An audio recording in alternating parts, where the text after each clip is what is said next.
자, 그래서 일단은 아이더의 겨울산에 가면 먼저 한번 살펴보도록 할게요. 자, 그래서 요거 지금 우리 학원에서 해설지, 이제 문학 해설지 막 신청해서 받고 한단 말이에요. 맞죠? 자, 그런데 쌤 개인적으로 요게 아마 이번에 쌤이 처음 설명할 거예요. 일단 개인적으로 쌤이 여기에 나와 있는 이 막 해설되어 있는 표현이나 부분이나 이런 것들을 개인적으로 외우는 걸 별로 좋아하지 않습니다. 추천하지 않아. 왜냐면 이제 제대로 된 문학 공부 방식이라고 할 수 없거든. 자, 그래서 일단 기본적으로 내가 이 해설지를 받아서 그러면 얘를 어떻게 활용해야 되지? 라고 했을 때 이 지금 검은색으로 쓰여 있는 게 본문입니다. 맞죠? 본문이고요. 그 옆에 지금 이 시와 관련되어 있는 배경 지식적인 측면에 대한 해설 이런 것들이 이렇게 파란색으로 되어 있고요. 거기에 플러스 그거에 조금 더 이제 상세한 설명이 약간 연한 파란색, 뭐 하늘색이라고 해야 될까요? 하늘색으로 민트색으로 되어 있습니다. 맞죠? 자, 그래서 얘를 그냥 바로 연결시켜서 외우는 게 아니라요.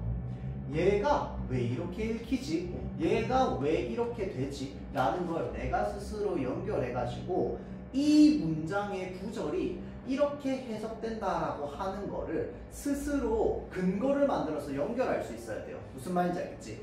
터무니없는 근거가 아니라 진짜 이 논리적으로 제대로 연결되는 근거여야 돼. 그래서 내가 이 해설지를 받고 앞으로 이제 여러분들 해설지 받을 일 많을 거야. 알겠지? 그리고 모든 해설지에 대한 모든 해설을 다 못 들을 수도 있어. 그러면 내가 스스로 공부해야 될 때도 있을 텐데 그럴 때 요거를 보는 게 내가 이것이 왜 이렇게 연결이 되는지를 잘 모르겠으면 스스로 근거를 만들어 보고 그 근거가 적합한지 안 한지를 선생님한테 질문하는 과정이 좀 필요합니다. 알겠죠? 그래서 그렇게 해서 내가 이거를 스스로 이해할 수 있어야 돼. 무슨 말인지 알겠죠? 그래야지 정확하게 이해했다라고 볼 수 있는 거야. 그게 아니면 사실은 이해했다고 보기 좀 어려워요. 알겠죠? 자, 그래서 요 본문부터 보면요. 겨울산에 가면 자, 상황 일단은 겨울산에 가면 어떠하다라고 하는 화자의 이야기야. 맞죠? 자, 그래서 겨울산에 가면 그러면 뭘 볼 수 있는데? 라고 했을 때 밑둥만 남은 채 눈을 맞는 나무들이 있대요. 자, 그래서 이 나무들이 바로 대상이 되겠네. 시의 대상이 되겠죠.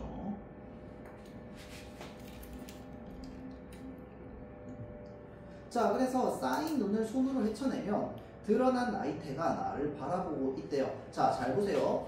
밑둥만 남아있는 나무라고 하는 게 뭐야? 원래 나무가 이렇게 있을 거 아니야, 그치? 얘를 어떻게 했다는 거야? 확 잘랐다는 거야, 그치?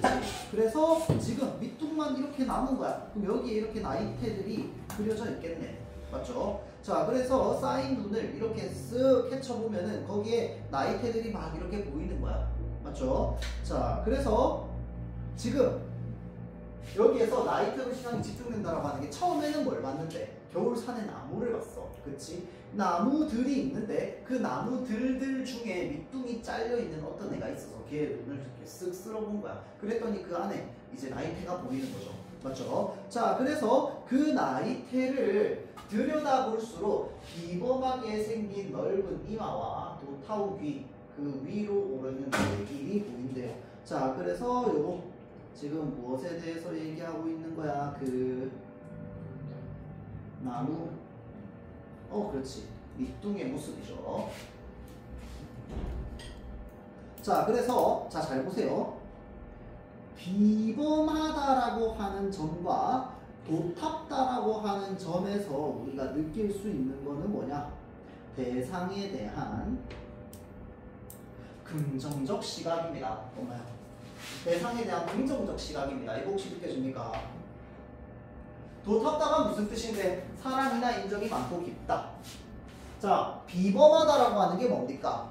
평범하지 않다라는 뜻입니다. 맞죠? 자, 그래서 평범하지 않고 그 다음에 도탑다라는 점에서 지금 이 나무 밑둥이라고 하는 이 대상을 굉장히 긍정적 대상으로 바라보고 있습니다. 맞죠? 자, 그래서 그새 쌓인 눈을 다시 쓸어내리면 눈이 계속 내리고 있는 상황인가 봐. 그래서 한번 쓸어냈는데 나이테에 보였다가 눈 내리면 또 안 보일 거 아니야. 그래서 그걸 다시 한번 또 쓸어내봤대. 맞죠? 자, 그랬더니 거무스레 습기에 지친 손등이 있고 신열에 들뜬 입술 위로 물처럼 맑아진 눈물이 흐른대요. 자, 잘 보세요. 지금 이 눈을 쓸어내리면 그 습기에 지친 손등이 있고 신열에 들뜬 입술이 있답니다. 신열이라고 하는 게 뭔데? 열이 나는 거야. 맞죠? 자, 그래서 지금 습기에 지친 손등과 신열에 들뜬 입술은요, 어떤 힘듦이라든지 우리가 흔히 이야기하는 시련이라고 볼 수 있겠죠. 왜? 이 신열에 들뜬 입술이라고 하는 게 뭐야? 이 열나가지고 이렇게 입술 퉁퉁 붓는 거 말하는 거 아니야. 맞죠? 자, 그러니까 아파 보이는 모습이야. 맞지? 자, 그리고 물처럼 맑아진 눈물도 흐른답니다. 자, 그러면 여기에서 이 세 줄에서 느낄 수 있는 이미지가 바로 뭐야? 아프고 좀 이제 슬픈 이런 부정적 이미지가 되겠죠. 맞죠?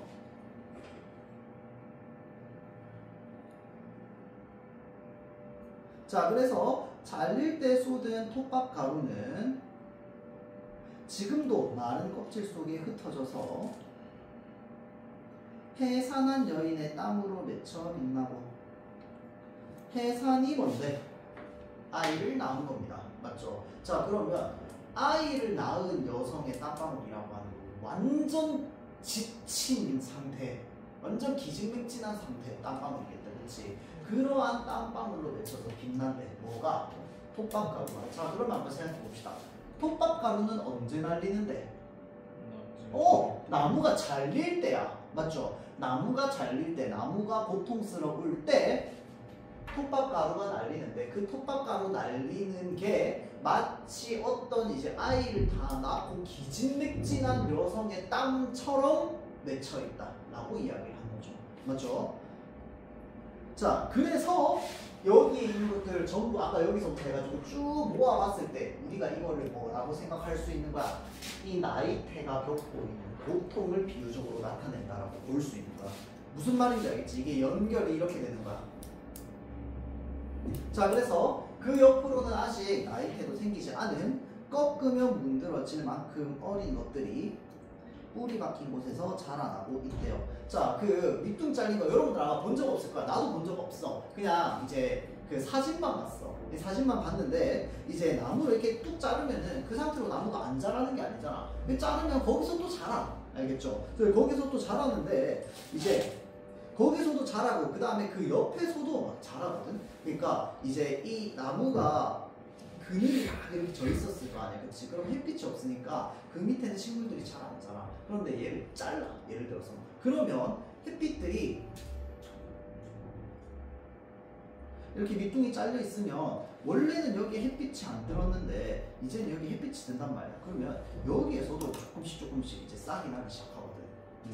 자, 그래서 지금 이 밑둥 주변으로 지금 어린 식물들, 어린 나무들이 계속 이제 돋아나고 있는 거야. 자라나고 있어.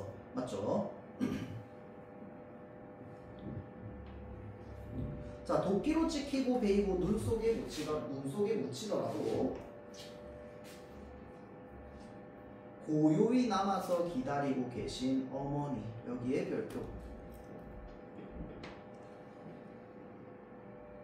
자, 어머니라고 하는 표현이 처음 나왔어. 그치? 자, 처음 나왔는데 우리는 이 어머니가 왜 나왔는지를 인과적으로 연결을 한번 해볼 수 있어. 위에 아까 나왔던 표현 중에 또 뭐랑 한번 연결시켜 볼 수 있을까? 그렇지. 해산한 여인의 땀방울.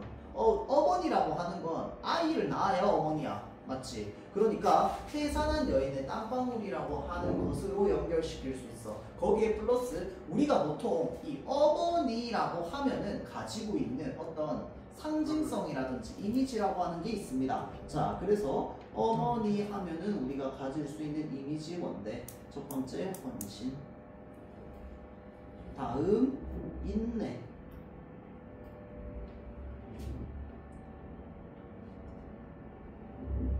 또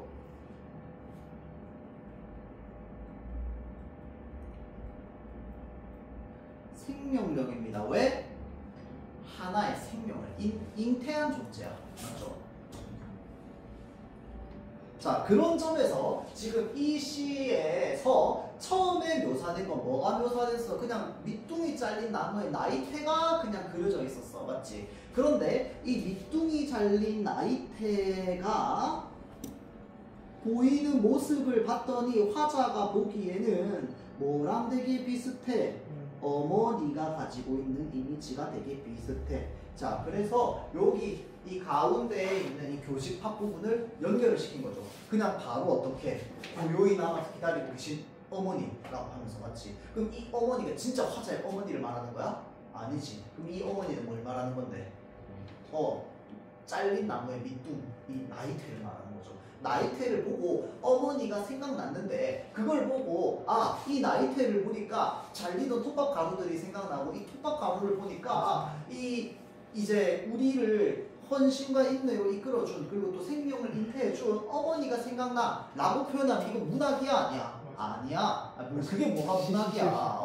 그건 문학이 아니야. 문학적 표현이 아니란 말이야. 그러니까 내가 방금 얘기했던 그 구구절절한 해설을 뭘로 표현한 거야? 그냥 나이테를 보고 이 나이테에 이제 그 잘리는 그 톱밥 가루의 모습을 해산한 어머니의 땀방울 같다라고 표현하면서 이 나이테를 그냥 고요히 남아서 기다리고 계신 어머니라고 그냥 툭 던져버리는 거야. 맞죠? 그러면서 연결이 되는 거죠. 이미지가.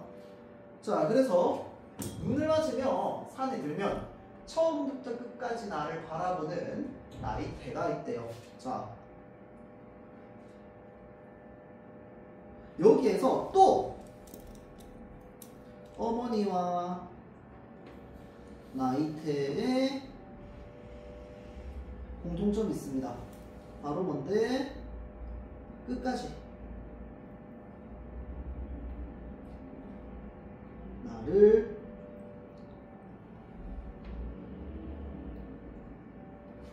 처음부터 끝까지 나를 바라본다는 점. 이 어머니와 나이테의 공통점이죠. 그래서 뭐라고 얘기해?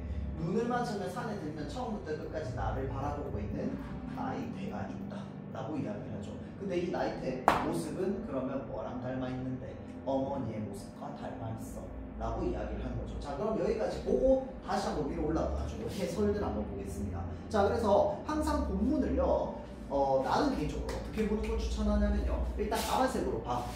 까만색을 보면서 뭐도 같이 보냐면 옆에 있는 요 파란색 진한 거 있죠, 요거까지만 봐. 알겠죠? 그렇게 해서 전체적으로 다 읽어.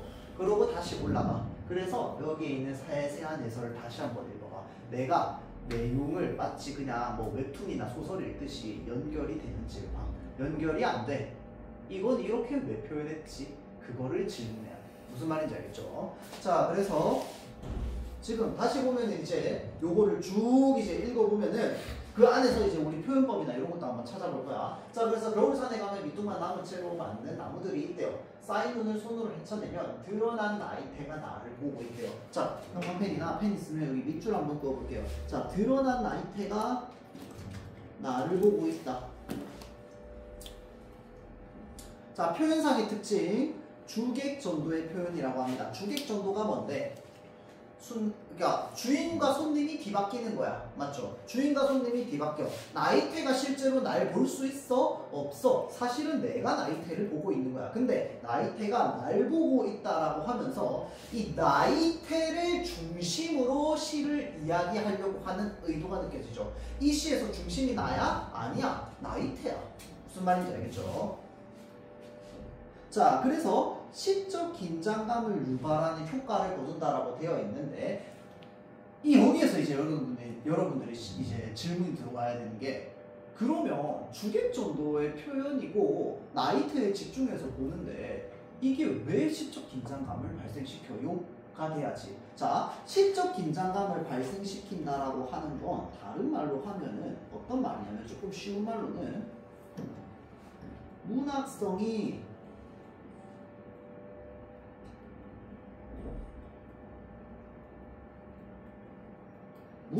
도드라진다라고 하는 말이랑 똑같은 말입니다. 자, 그래서 요 시적 긴장감이 생긴다라고 하는 건 문학적으로 문학성을 좀 띈다라는 말이랑 똑같은 말이야. 왜? 그냥 멍하니 읽으면 무슨 뜻인지 모르잖아. 이게 왜 이런지 생각하면서 읽어야 되잖아. 그럴 때 이제 문학성, 그러니까 시적 긴장감이라고 하는 게 생겨나. 긴장감이라고 하는, 사실 이거는 되게 쉬운 개념이고 조금 더 어려운 개념으로 나아가면 이제 뭐 화자와 대상 간의 관계, 그 다음에 독자와 대상 간의 관계, 뭐 이런 것들에 따라서 이제 긴장감이 발생한다, 또는 괴리에 따라서 이제 괴리로부터 긴장감이 발생한다, 뭐 이렇게 이야기를 하는데, 일단 조금 더 쉽게 얘기하자면 그냥 문학성이 도드라지는 거야. 문학이 아니었으면 이런 표현 안 써. 맞죠? 자, 그래서 시적 긴장감을 유발합니다. 그래서 마치 나이테가 의지를 지니고 있는 주체인 것처럼 이야기를 하죠.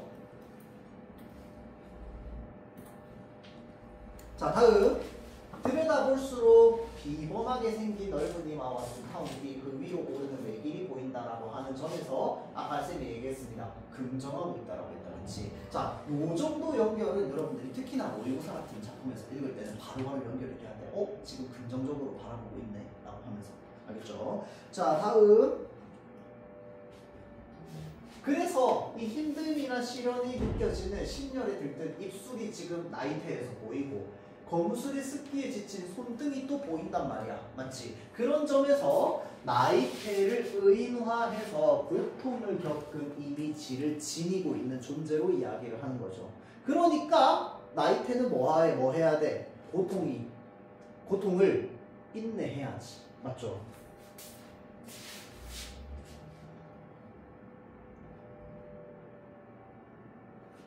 자, 그래서 물처럼 맑아진 눈물이 흐른대요.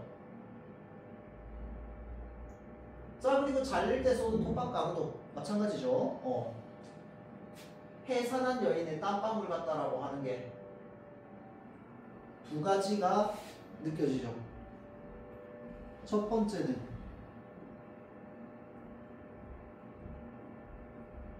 이 나무가 겪었던 고통이라고 하는 것이 느껴지고요. 또 하나는 이 나무가 가지고 있는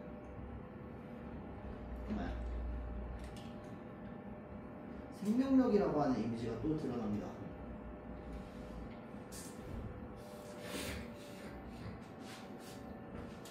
자, 그래서 그 옆으로는 아직 나이테도 생기지 않은 꺾으면 문드러질 만큼 어린 것들이 뿌리 박힌 곳에서 자라고 있다. 자, 그러니까 이 잘린 밑든 나무 주변으로 어떤 생물들이 막 자라나고 있다. 그치? 자, 그래서 그 자라나고 있는 모습이 어떻다?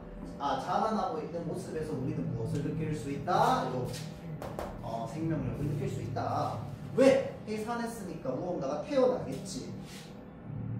그래서 여기에 지금 해산을 통한 새로운 생명체의 탄생 이렇게 되어 있다. 그렇죠?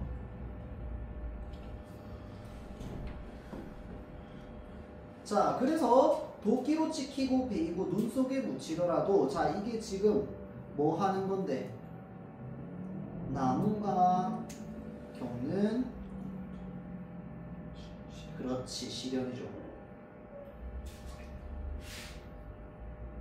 근데 묻히더라도라고 했으니까 이런 시련이 있더라도 있어도 고요히 남아서 기다리고 계신 어머니라고 해서 그냥 바로 바꿔버립니다. 맞죠? 자, 그래서 요거를 조금 어려운 말로 뭐라고 하느냐? 치환이라고 합니다. 이 치환이 수학이나 화학에서만 쓰는 말이 아니에요. 자, 그래서 고난과 시련 속에서도, 그래, 자, 이거 해설을 한번 읽어봅시다. 고난과 시련 속에서도 묵묵히 견디며 기다리는 어머니의 모습을 나이테라고 하는 사물을 통해서 나타냈다. 연결 바로 한 거다. 그치? 자, 그래서 지금까지 제시된 나이테의 이미지가 어떠하다라고 했을 때 어머니의 인자함, 모든 것을 받아들이고 품어줄 수 있는 어떤 이제 인자함, 어머니의 인내, 뭐 이런 것들, 그리고 겪은 고통, 해산을 통한 새로운 생명체의 탄생, 어머니의 인자함, 그 다음에 겪은 고통, 그 다음 해산을 통한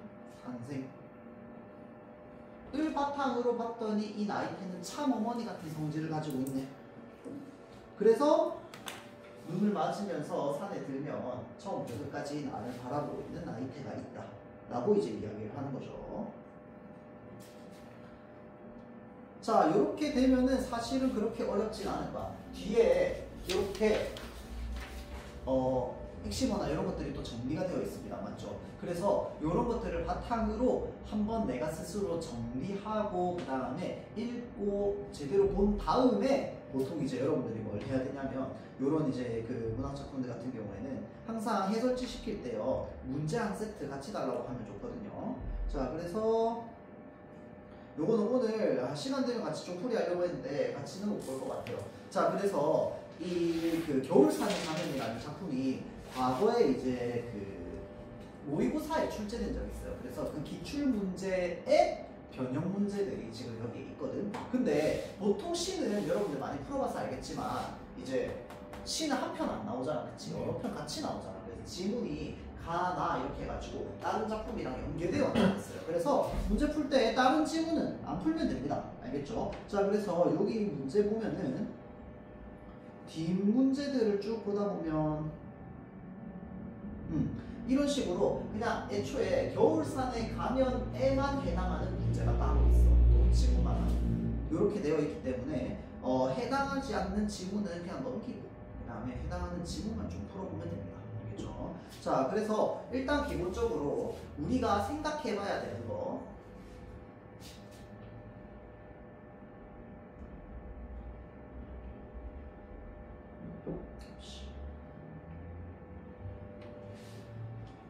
간단하게 이야기를 하자면 아까 뭐랑 비교를 해봐야 돼 우리는? 맞아, 산속에서랑 비교해봐야 돼. 또 뭐랑도 연결해봐야 돼? 그렇지, 연필로 쓰기. 이제 딱 가무지 않습니까? 시험지 딱 받으면 다단나 이렇게 가운데 나눠져 있을 거고요. 여기에서 가, 나, 다 해가지고 작품 1, 작품 2, 작품 3 나오겠지. 맞죠? 그리고 옆에 문제 1, 문제 2 해가지고 가에서 다 작품의 특징으로 뭐 이렇게 해서 공통점, 차이점 이런 것들 물어보겠다. 그치? 자, 그러면 일단 기본적으로 뭘 알고 있어야 돼? 이 세 개 작품의 표현상의 특징은 내가 다 머릿속에 숙지가 돼 있어야 돼. 맞죠? 자, 그래서 산속에서에서 드러나는 긍정적 이미지의 시어와 부정적 이미지의 시어가 있었습니다. 맞죠? 그 다음 이 연필로 쓰기에서 이야기하고 있는 어떤 상징적 표현이 있었습니다. 맞죠? 자, 그 상징적 표현에 대한 이해. 자, 그 다음에 요거 같은 경우에는 아까 이야기했듯이 이제 이 이미지의 치환. 맞죠? 그리고 중간중간에 표현, 뭐 저런 이제 주객 정도의 표현이라든지 이런 표현 종류들이 있지. 그래서 이런 것들을 일단 기본적으로 좀 잘 알아줘야 됩니다. 자, 그래서 그게 좀 중요하고요. 자, 정서 및 태도에서 간단하게 한번 보자면요. 대상에 대한 관조라는 표현이 있습니다. 이거 표시해주세요.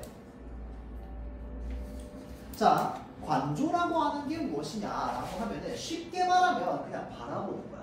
뭔 말인지 알겠죠? 쉽게 말하면 바라보는 건데 그냥 뭐 때리고 있는 거 아닙니다. 알겠죠? 응시하고 있는 거야, 대상을. 뭔 말인지 알겠지? 그래서 우리가 그거를 관조하다라고 이야기를 합니다. 관자가 관찰하다 할 때 관자.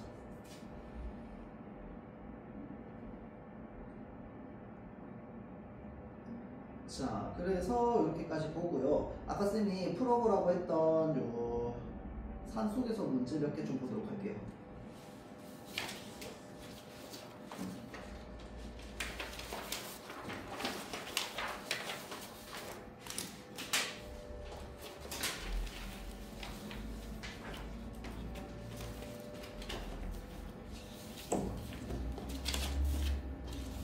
자, 여기에 중간중간에 이렇게 막 그 포트가 좀 깨져가지고 비어있거나 이런 게 있는데 요거 여러분들 조금 고려해가지고 한번 보세요. 대충 눈치껏 보면 대충 뭐 나옵니다. 아, 이게 지금 여기 있는 빈칸이 이 지금 시 작품 이야기하는지 아니면은 어떤 부분에 이제 밑줄이 그어져 있어가지고 그거 말하는지 요거는 보다 보면 보입니다, 여러분들. 자, 물론 이제 잘 좀 되어 있으면 좋겠지만, 자, 그래서 1번 문제 한번 보면, 자, 시에 대한 설명으로 가장 적절한 것은 이라고 이야기를 합니다.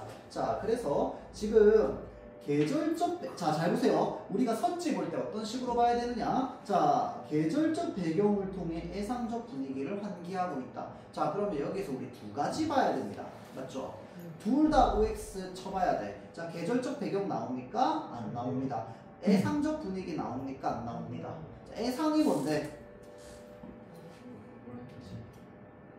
뭐라 해야 되지 하면은 모르는 거야. 그냥 슬픔이야. 알겠죠?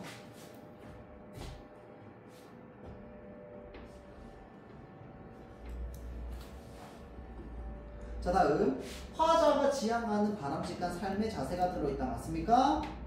맞습니다. 자, 그러면 바람직한 삶의 자세가 어떻게 드러나 있는데, 자, 요거 하나 이야기하자면 지금 우리가 새롭게 쓰는 교과서잖아, 그치? 그러다 보니까 여기 있는 이 문제도 일단 기본적으로 올해 만들어진 거야. 그리고 이걸 쓰는 학년 세대는 여러분이 처음이야. 그렇기 때문에 일단 기본적으로 문제 오류가 생각보다 많습니다. 알겠죠?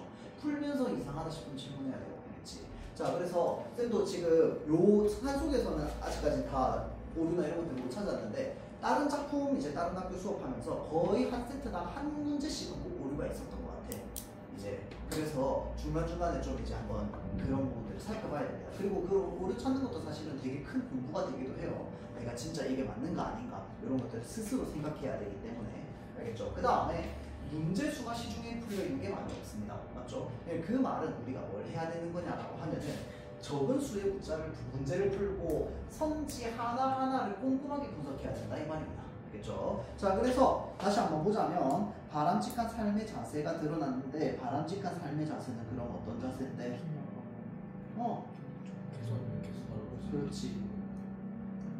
이 불빛이라고 하는 것으로 좀 치환될 수 있는 또는 상징될 수 있는 다른 사람에게 희망이 되어주는, 위안이 되어주는 겁니다. 맞죠? 자, 그래서 그것이 바람직하다. 자, 다음 자연 경치를 묘사한 후 화자의 정서를 드러내고 있다. 맞습니까? 자연을 얘기한 건 맞지? 근데 묘사 안 나와 있습니다. 맞죠? 묘사의 뜻이 뭘까요, 여러분들? 비슷합니다. 묘사는요, 안 적어도 돼요, 안 적어도 돼요. 대상을 그림 그리듯이 표현하는 거를 묘사라고 합니다. 이거 지금 쌤이 이거 펜 적는 거 글씨가 좀 이상한데 왜 그러냐면 고장 나가지고 꾹꾹 눌렀어야 돼요. 그래가지고 다음 주에 고칠 건데 좀 양해 좀 부탁합니다. 원래도 글씨 안 좋지만. 자, 다음 4. 화자가 느끼는 감정을 자연물에 이입시켜. 자, 자연물이라고 해서요, 산속이 나오니까 자연물 있어 없어? 없어. 맞죠? 자, 그래서 화자가 느끼는 감정을 자연물에 이입시키지 않았습니다. 알겠죠? 그 다음 작품 속 화자가 시적 대상이 처한 상황을 제시하고 있다도 아니다. 그치? 자, 다음 위시에 대한 설명으로 가장 적절한 것은 이라고 되어 있는데, 자, 명령형의 표현 나와 있습니까? 안 나와 있습니다. 자, 그 다음에 독자의 공감을 유도하고 있다. 맞습니까? 맞습니다. 공감 유도하고 있죠. 맞죠? 자, 누군가에게 위로 위안이 되어주는 것이 그 사람에게 있어서 이제 더 나아갈 수 있는 힘을 주는 거야 라고 하는 그런 공감을 유도는 하고 있습니다. 그런데 명령 형식의 표현이 있습니까? 없습니까? 없습니다. 맞죠? 자, 다음 과거의 상황에 대한 화자의 반성이 있습니까? 없습니다. 성찰적이긴 하다고 했어. 맞죠? 성찰적이긴 한데 성찰이 반드시 반성이 되진 않아요. 내면을 고백하는 형식으로 되어 있습니까? 자, 고백적 어조이긴 하다고 했다. 맞죠? 근데 고백적 어조이긴 한데 내면을 고백하고 있는 거 아니고요. 뭐 하고 있습니까? 정확하게 말하면 인간의 삶을 성찰하고 있습니다. 맞죠? 자, 그래서 이번에 정답 몇 번? 3번이 됩니다. 자, 그래서 계속 걸어갈 수 있게 해준다라고 하는 것을 불빛을 긍정적으로 보는 궁극적인 이유 뭐였는데? 불빛이 누군가에게 희망과 위안을 주고 따뜻함을 주기 때문에. 맞죠? 자, 다음 3번 문제 볼게요. 윗글에 대한 설명으로 적절하지 않은 것은 문장의 어순의 변화를 준다. 뭐에 해당하는데? 도치법. 그래서 도치법 나와있다 안 나와있다? 나와있다. 맞죠? 자, 다음 공간의 대립을 통해 가치 있는 인간의 모습이 무엇인지를 깨닫고 있다. 자, 잘 보세요. 공간 자체는 나왔습니다. 뭐 나왔는데? 산속. 그렇지. 그런데 이 산속과 대비되는 공간이 있습니까? 없습니다. 맞죠? 다 산 속에서 일어나는 거야. 산 속에서 길을 잃은 거, 산 속에서 지붕을 만난 거, 산 속에서 불빛을 만난 거야. 맞지? 산 속 이외의 공간은 나오지 않았어. 이 화자의 생각 안에서도. 맞죠? 자, 그래서 공간의 대립 나와 있지 않습니다. 맞죠? 그래서 정답은 몇 번? 2번이 되죠. 그 다음 넘어갈게요. 자, 혹시 질문하고 싶었던 문제 번호가 있을까요? 11번. 왜냐면 다 웬만하면 20몇 번까지 쌤이 같이 하려고 했는데 시간이 조금 애매한 관계로 11번 한번 보겠습니다. 아, 이거 11, 12, 13 전부 다 할게요. 좀 같이 봐야 될 것 같아요. 자, 그래서 위시에 대한 학생의 감상문으로 올바르지 않은 것은 이라고 되어 있습니다. 자, 볼게요. 온라인 수업을 통해 산속에서는 나에게 많은 생각을 하게 해준 작품이래요. 자, 그래서 작품의 작가는 대상을 따뜻한 시선으로 감싸 안는 서정적인 작품을 주로 쓴 라이덕이라고 하는 분이랍니다. 자, 이 시는 산속에서 길을 잃고 헤매었던 화자의 체험을 바탕으로 어려움을 겪고 있는 이들에게 희망이 될 수 있다는 힘에 대해 성찰한 시입니다. 자, 이 시를 통해 실의라고 하는 건 무언가를 잃어버린 목표나 이런 것들을 잃어버린 사람들을 말한다. 그렇죠? 자, 그래서 실의에 빠진 누군가를 포기하지 않도록 도와주는 존재가 되어야겠음을 느꼈대요. 이 시를 감상하며 다양한 삶을 접하면서 자신의 삶을 돌아보고 바람직한 삶에 대해서 진지하게 생각해보는 문학의 미적 기능을 몸소 체험할 수 있었다라고 되어 있습니다.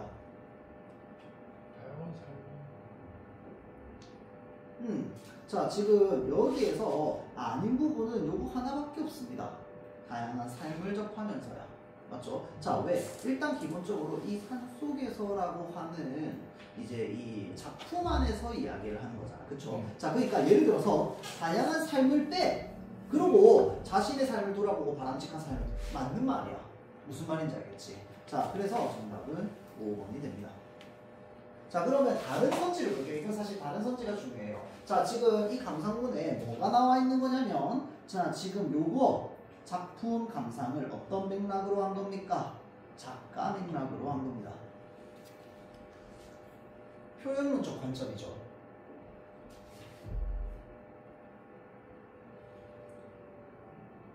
자, 이 시는 산속에서 길을 잃고 헤매었던 화자의 체험, 맞죠? 화자가 경험한 거야, 산속에서. 맞지? 자, 그래서 어려움을 겪고 있는 이들에게 희망이 될 수 있는 따스한 힘에 대해서 성찰했다. 자, 지금 2번, 3번 합쳐서 어떤 관점인데? 맞아요, 내재적 관점. 내재적 관점입니다. 연수야, 정신 차리세요. 보고 있어. 자, 다음 이 시를 통해 시리에 빠진 누군가를 포기하지 않도록 도와주는 존재가 되어야겠음을 느꼈다. 바로 뭐에 해당하는데요? 맞아요, 효용론적 관점. 독자 맥락입니다.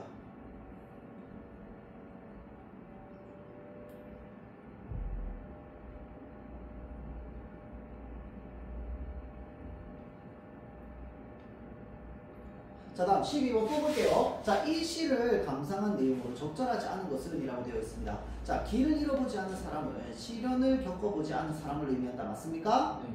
맞죠. 자, 이제 요거는 기계적으로 나와야 돼. 알겠지? 자, 그리고 누군가 맞잡을 손은 고난에 빠진 상황에서 위로와 위안이 되어주는 대상을 상징한다. 맞습니까? 맞죠. 이것도 기계적으로 나와야 돼. 맞죠. 이렇게 안 나옵니다. 시험은. 이거는 지금 진짜 단순히 여러분들이 이거를 이제 내용적으로 좀 잘 파악했냐 아니냐 그거를 물어보는 거거든. 그래서 사실 실질적으로 나올 때는 요거를 한 번 다 꼬아가지고 나옵니다. 모든 선지가. 알겠지? 자, 그래서 각각의 선지마다 얘가 결국 물어보는 건 똑같을 거야. 결국 물어보는 건 똑같은데 표현만 달리해서 나올 테니까 그거를 이제 여러분들이 유연하게 좀 잘 받아들이고 해결할 수 있는 이 능력들을 키우는 게 연습입니다. 자, 다음 새로운 발견이란 화자가 어려움을 겪은 경험을 통해서 깨닫게 된 것이다. 맞습니까? 맞죠. 자, 이 시 일단 기본적으로 뭐라고 이야기됩니까? 화자가 과거에 산속에서 길을 잃었던 걸 그 길을 잃었던 경험을 바탕으로 뭐 한 거라고? 생각하고 있는, 떠올리고 있는 거라고, 사색하고 있는 거라고. 맞죠? 자, 그러니까 과거에 겪은 경험을 통해서 깨닫게 되었다. 맞는 말입니다. 맞죠? 자, 다음.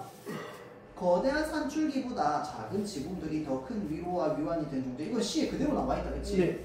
자, 다음. 나그네를 쉬게 하는 것은 나그네를 편안하게 하는 것으로 지속적인 위로를 주는 존재 아닙니다. 이 시에서는 쉬게 하지 말고 뭐 하자, 계속 나아가게 하자라고 하는 것까지 나와 있었으니까. 맞죠? 자, 그럼 13번 볼게요. 요거 나올만 합니다. 그러면 나그네에 해당하는 사례로 보기 어려운 것은 이라고 되어 있습니다. 자, 이거 정답 몇 번입니까? 13번. 연수야, 13번 정답 몇 번이에요? 네? 몇 번이야? 2번이요. 아, 내가 연수만 얘기했으니까 오케이. 정답은 2번이죠. 왜? 발길대로 여행하는 탐험가는 무엇을 가지고 있지 않은데? 어려움을 가지고 있지 않죠. 맞죠? 나머지는 다 지금 어려움을 가지고 있다. 그쵸? 자, 다음 14번.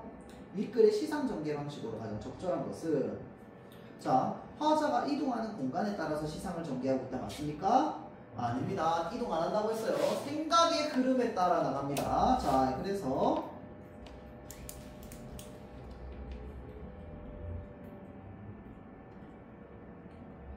생각의 흐름에 따라 전개됩니다. 자, 그래서 우리가 보통 요거를 조금 어려운 말로 뭐라고 하느냐? 사유에 따른 전개다라는 표현도 씁니다. 사유가 뭔데요? 쉽게 말하면 생각이에요. 똑같은 생각인데 그냥 계속 끊임없이 이제 이어지는 흘러가는 생각들을 말합니다. 알겠죠? 그 어떤 것에 대한 깊은 생각 이런 것들. 자, 다음. 자, 과거를 회상하는 방식 맞습니까? 아닙니다.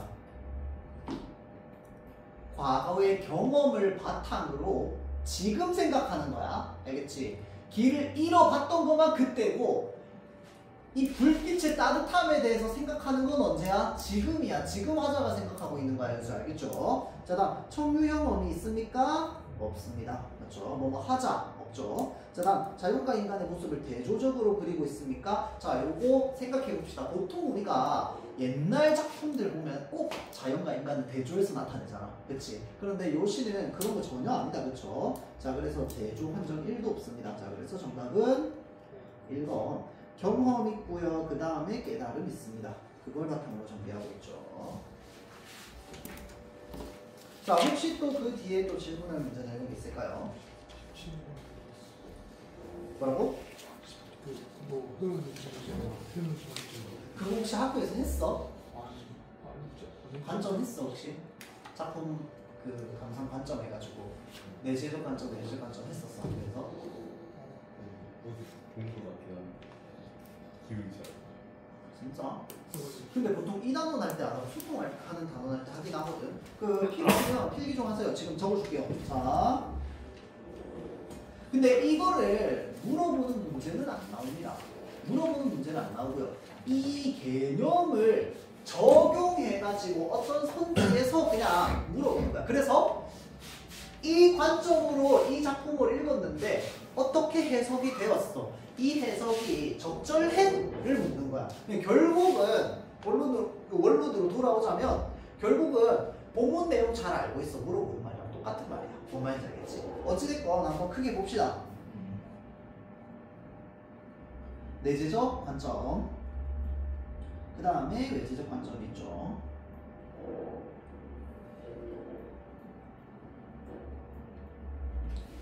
자, 이 안에서 내재적 관점은 뭐 종류가 없습니다. 왜? 작품 안으로만 해석하는 거니까. 맞지? 그래서 내재적 관점을 또 다른 말로 뭐라고 하느냐? 구조론적 관점이다 라고도 이야기를 하고요. 절대론적 관점이다 라고도 합니다. 그게 뭐냐면 이 작품 하나가 그냥 절대적 기준이 되는 거야. 무슨 말인지 알겠죠? 자, 그래서 절대론적 관점이라고도 합니다. 자, 다음 외재적 관점 같은 경우에는 크게 맥락을 나누죠. 맥락을 나눠서요. 작가 맥락이라고 하는 거는요. 작가의 삶과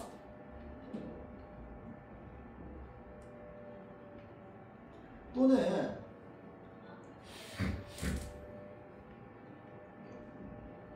좀 글씨가 안 좋아서 작품 세계라고 흔히 얘기하는데, 왜냐면 그러니까 이게 뭐냐면 이 작가가 쓴 다른 작품들이 있을 거 아니야, 그치? 해당 작품 말고. 그러니까 그 다른 작품들의 작품 세계를 비교해가지고 보는 거야. 그것도 작가들이 하는 거야. 무슨 말인지 알겠죠? 자, 그래서 얘를 뭐라고 하는데 표현론적 관점이라고 합니다. 작가의 삶이 어떻게 표현되어 있는가, 그겁니다.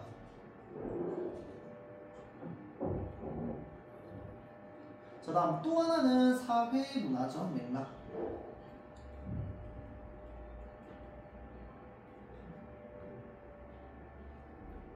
그 사회문화라고 할게요. 사회문화적 맥락입니다. 자, 그래서 사회문화적 맥락은 뭐 쉽죠? 그냥 말 그대로 그 작품이 쓰였던 시대를 바탕으로 해석하는 겁니다. 그래서 얘를 시대가 반영되어 있는가를 보는 관점이라고 해서 반영론적 관점이라고 이야기를 하죠.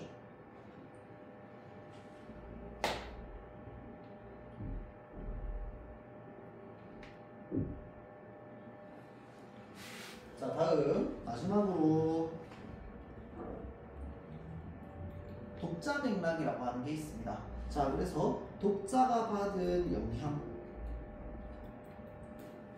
그러니까 이거를 읽으면서 나는 앞으로 이렇게 살아야겠다고 다짐했어. 또는 이거를 읽으니까 어린 시절에 내가 뭐 이러이러했던 게 기억나.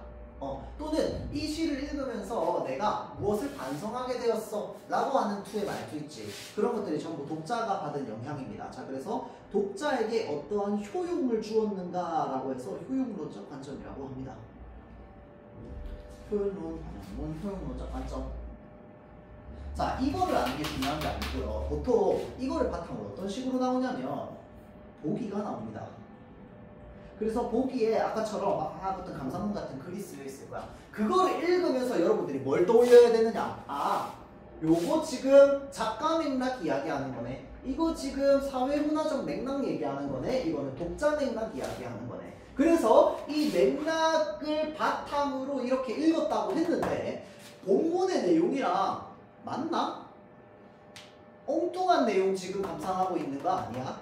이거를 찾아내야 돼. 무슨 말인지 알겠죠? 자, 그래서 그렇게 보면은 될 것 같고요. 오케이. 자, 이렇게 하고 마치도록 하고, 자, 그래서 이번에 숙제는요, 지금 요거 나눠준 거 있죠. 지금 이 연필로 쓰기 문제 객관식이랑 그 다음에 객관식 바쁜 학생들 있으니까 풀고 매기고 틀린 거 한번 고쳐보고 내가 조금 의문 드는 거나 있으면 질문하고요. 자, 그 다음 이 저기 뭐냐, 겨울산에 가면 요거 있습니다. 변형 문제, 요거 겨울산에 가면에 해당하는 문제를 좀 풀어보고요. 자, 그 다음에 이번 주에 문제 많이 풀어야 돼. 문제 많이 푸는 주간이야. 그리고 다음 주 수업 때 선생님이 또 서술형 자료나 이런 거 나눠줄 거기 때문에 이제 객관식 문제나 이런 것들은 요때 좀 쫙 한번 떼야 됩니다. 그래서 전 범위에 걸쳐서 오늘부터 시작해가지고 오늘 해가지고 평일 하고요. 그 다음에 또 자습 시간 있으면 자습 시간에 하고요. 전부 다 하라는 거야. 중간중간에 하라는 거야. 그 다음에 또 주말에 멘토 시간은 이제 만약에 멘토로 오게 된다라고 하면은 또 멘토 시간에 또 이제 문제들을 또 풀거나 또는 주말에 또 이제 저녁에 시간 되면 또 풀거나 하면서 이제 문제풀이나 이런 것들을 좀 많이 해볼 겁니다.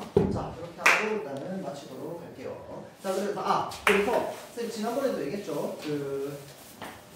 우리가 지금 풀 수 있는 문제나 이런 것들이 많이 있지 않기 때문에 첫 번째 일단은 자습서 마스터하고요. 시험 범위에 해당하는 부분. 자, 그 다음에 또 뭐가 해야 됩니까? 저기 뭐냐, 평가 문제집 맞죠? 자, 그 다음에 평가 문제집 보고 나면 그 다음에 뭐가 해야 됩니까? 백발백중이라고 해서요. 혹시나 내가 문제가 좀 더 필요하다면 백발백중 교재까지 한번 볼 수 있도록 합니다. 요거는 선택, 여기까지는 필수. 알겠죠? 자, 그거 마칠게요.